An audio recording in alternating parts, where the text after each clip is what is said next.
Delikado po ba ang size ng prostate kung 22 grams? Dok, sumasakit po ang balakang ko at namamanhid din ang paa at braso ko. Dok, normal lang po ba ang hirap tumigas si Manoy 3 weeks after ng varicocelectomy? Pwede po bang gamitin or inumin ang spirulina sa paggamot ng bukol?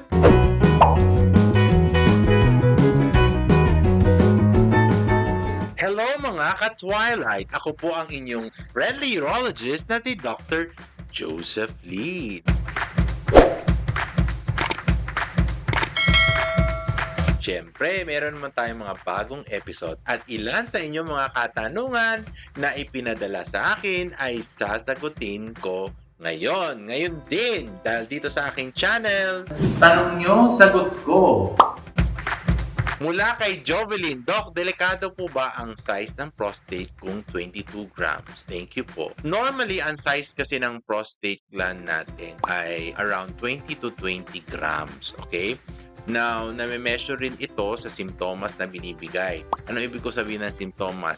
Kung mild, moderate, or severe symptoms, then i-equate natin sa size ng prostate, no? May iba kasi nasa regular size ang prostata kahit na 35 grams, no, lampas doon sa normal values natin, pero wala naman simptomas, no? So iba rin ang management noon. Ang importante kasi na natitingnan rin natin ang simptomas na binibigay ng prostate gland natin, no?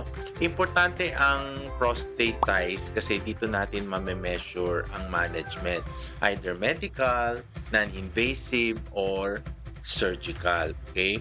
Now, pagtatanong natin bakit lumalaki ang prostata, ito po ay hormonal, okay, because of the testosterone factor, 'di ba? Pwede rin siyang familiar or hereditary, 'di ba? Dahil sa lahi, genetics, no, it tends to increase the size of yung prostatic cells natin during time, especially when you are reaching yung maturity age natin na 50 pataas, no?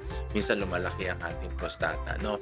Pero lagi ko sinasabi, importante na yung simptomas halintulad doon sa size kailangan ma-analyze natin maigi kasi there will be cases wherein malaki ang prostate pero wala naman simptomas. So you don't need to manage, you just have to observe the prostate. Okay?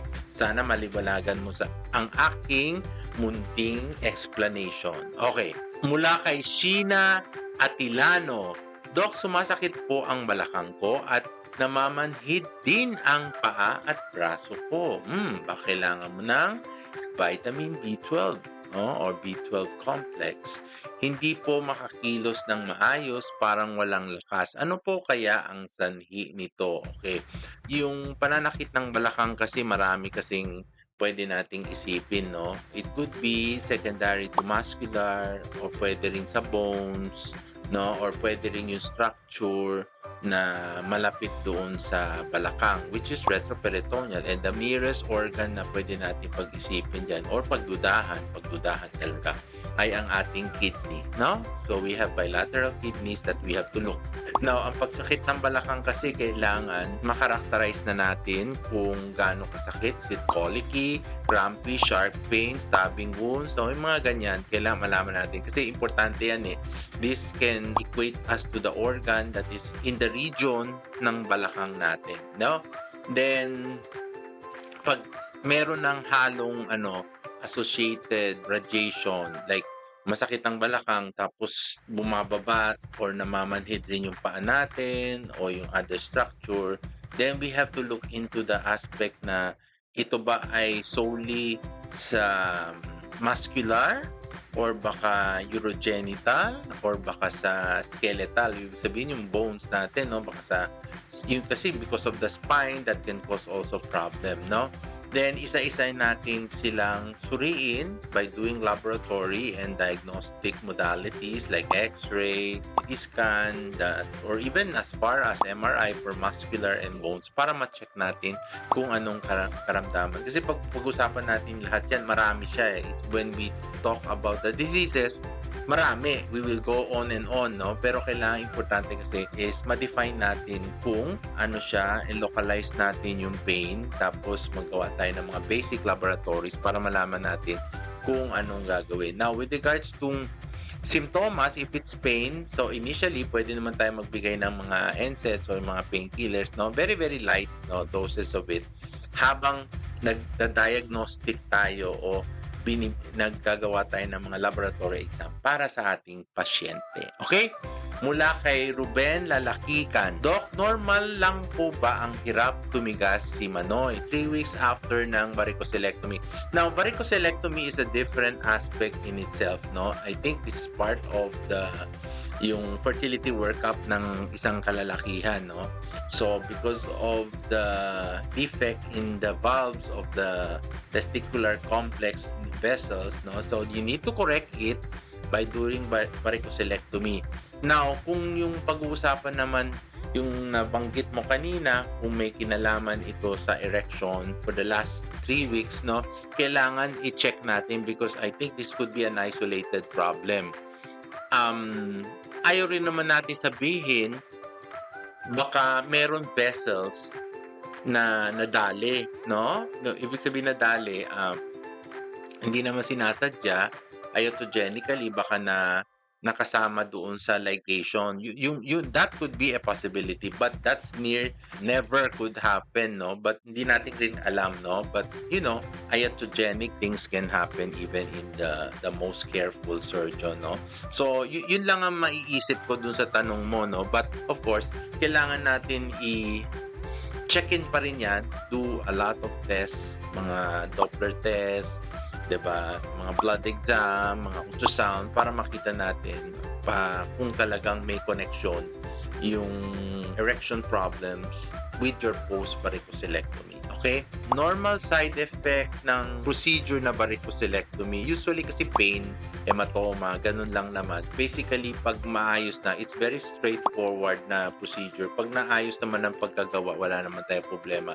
The only thing that we have to do and ask our patient is after 1 or 2 months kasi they have to come back for sperm analysis para ma-check natin kung kumusta na ang daloy ng dugo into the testicles na ma-improve ang ating spermatogenesis. Okay?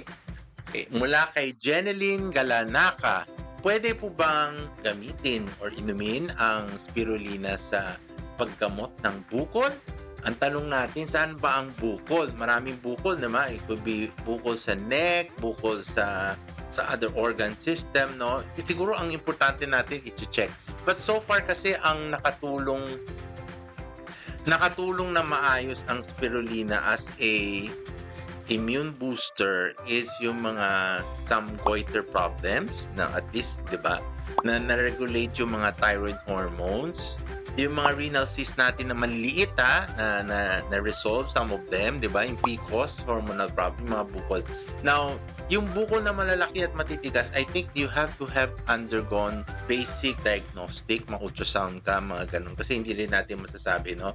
Ayaw ko rin maging hero at magsabihin, very, very therapeutic ang spirulina. But yung spirulina na pinag-usapan natin can at least improve the basic, yung lakas ng katawan natin even if you go to a post-surgical procedure. So nakakaano. Now with regards to yung mga ganyang bukol, I think we have to examine kung yung bukol is hard, soft, or something that is benign, no? Kasi may iba naman na sinasabi kagaya na nabanggit ko na nakatulong ang spirulina. Okay? At yan ang sagot sa inyong mga katanungan. Huwag kalimutan mag-subscribe at i-click ang notification bell. Post your question in the comment box below. Dahil dito sa aking channel, tanong nyo, sagot ko. Muli ako po ang inyong Twilight-friendly urologist na si Dr. Joseph Lee saying hello but never goodbye. Thank you for watching.